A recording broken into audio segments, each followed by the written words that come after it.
First off, I just want to say, Kevin Lima be killing it for real.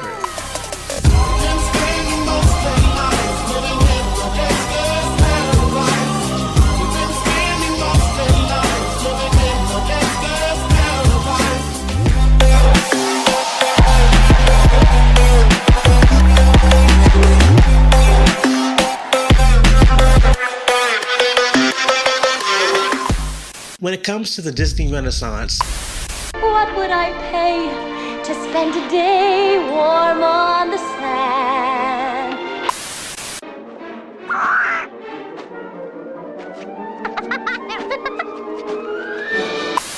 It would give me great pleasure if you would join me for dinner. Tell her the Truth!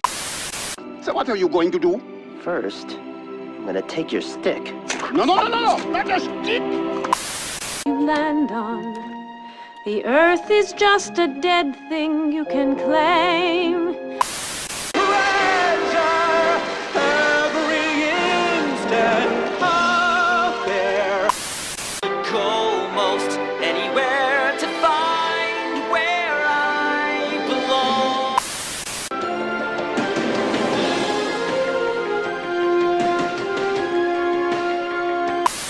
they definitely saved the best for last.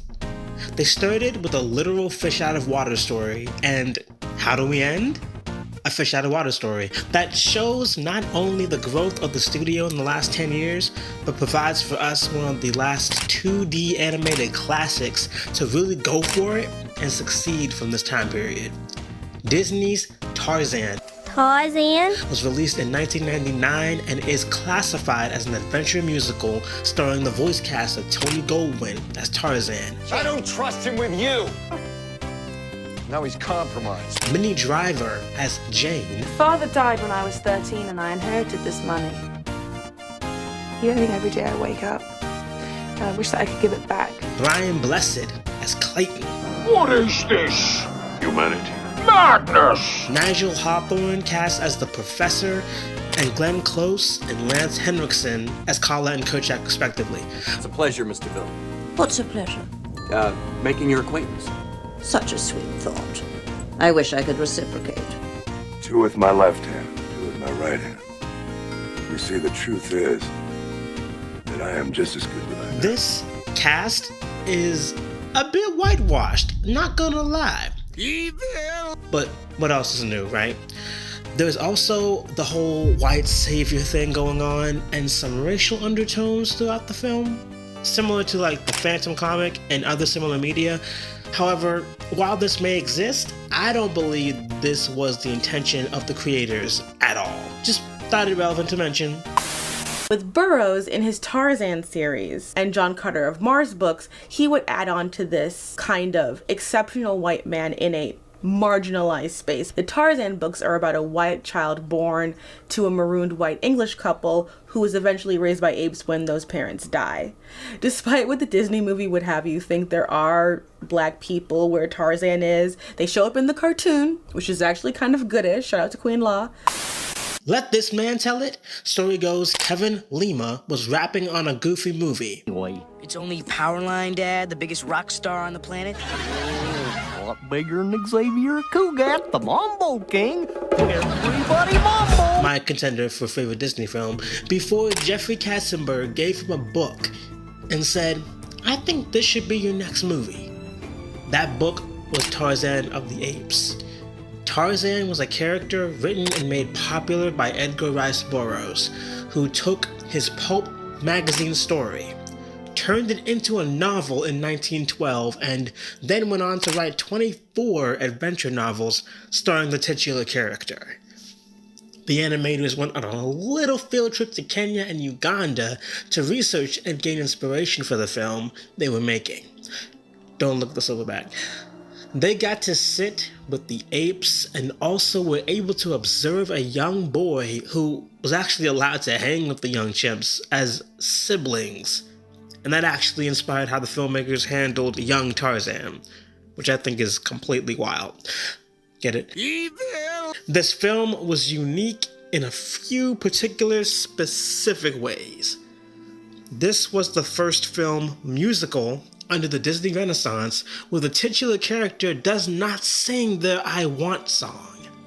Think Hercules, I Can Go the Distance, Mulan, Honor to Us All, yada yada yada.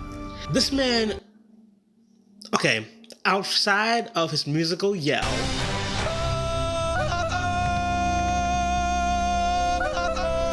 this man don't sing at all. In connection to this, the other innovation was a pop star-led soundtrack. This film famously acquired Phil Collins, who would go on to do Brother Bear in 2003, to musically narrate the film. From an animation standpoint, Tarzan was the first Disney character to accurately display working muscles, and the film was one of the first of its kind to utilize an animation technique known as deep canvas. Walt Disney Feature Animation developed deep canvas, which enabled traditionally trained artists to paint fully 3D paintings through which a camera can freely move. It was also used in Treasure Planet. And of course, like every film, there are some cool, lesser known stories.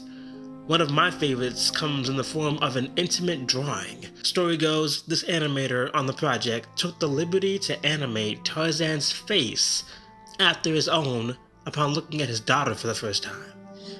So for his daughter, it's not Tarzan looking at Jane she sees, but her father looking at her. I can't verify how accurate this one is, but the way this scene goes so hard, I can definitely see it. Now there are other stories, like one animator taking an unscripted ad-lib from Minnie and hastily animating it in 6 weeks to become the "Daddy, they took my boot" scene. But my point is that they didn't have to go this hard, but they did, and we're all the better for it. They're watching us as we all fly away. They're watching us.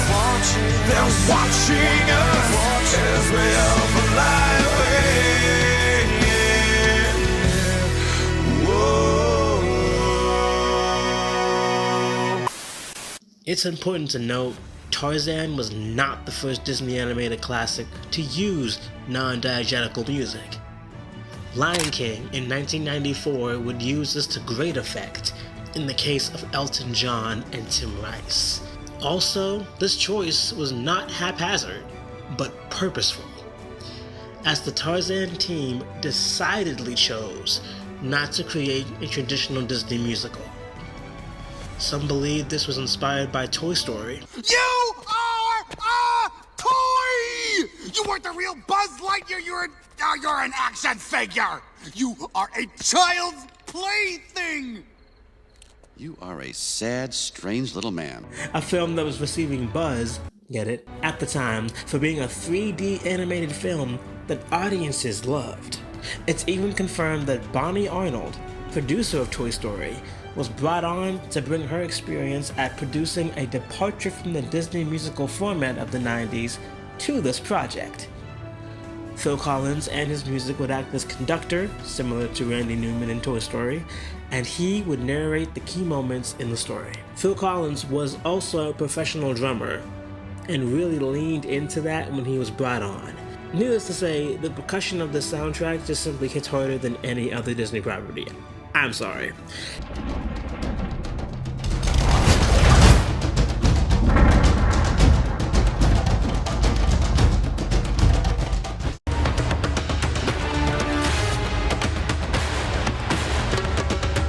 And love him or hate him, his songs did paint the picture the film was going for and fulfilled the purpose of moving the story along.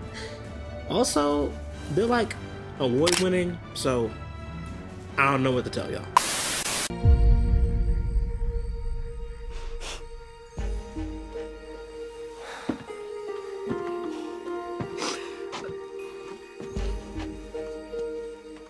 No matter where I go, you will always be my mother.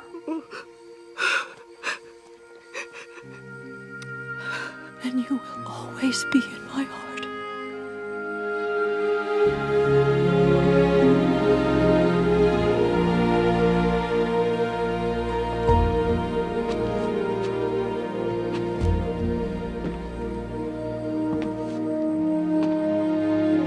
I can remember growing up just watching Tarzan. Goodbye, Tarzan.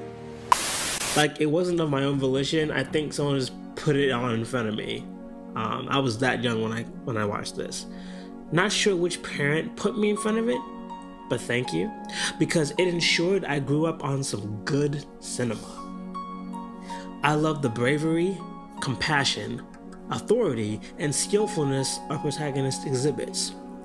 Like Mulan before him, he exerts a surprising amount of agency during the story. Not quite. From claiming he'd become the best ape ever, to confronting Kerchak about the humans, to actually accepting his identity as a human and deciding to leave the jungle. It's these choices and events, and how he goes about them, that I admire. The music bangs, the story is exciting and heartwarming, and the protagonist just freaking kicks butt, man. There's also a little piece of him that feels familiar. Similar to a Goofy movie, there's a familial dynamic that comes into play here. Instead of the father-son story, we follow a compassionate, resilient, and self-sacrificing mom and a defensive, aggressive, and authoritative dad that both hit a chord and feel authentic to me. Also, the whole wanting to prove your worth to your peers, feeling the pressure from family to make something of yourself, and learning what growing up really means, all hit home for me personally. Oh, and if that all wasn't enough, there's a Broadway musical that came out of this property, so do with that what you will. By the time Tarzan had finished its theatrical run, it had accumulated over $448 million worldwide, over quadruple its budget of $130 million. To give some perspective, Mulan cost about $90 million to make and made $304.3 million. So by all accounts, Disney's Tarzan was and is a bona fide success, and upon rewatch, still lives up to my childhood memory. Lost inside a memory, buried deep inside of me, never breaking,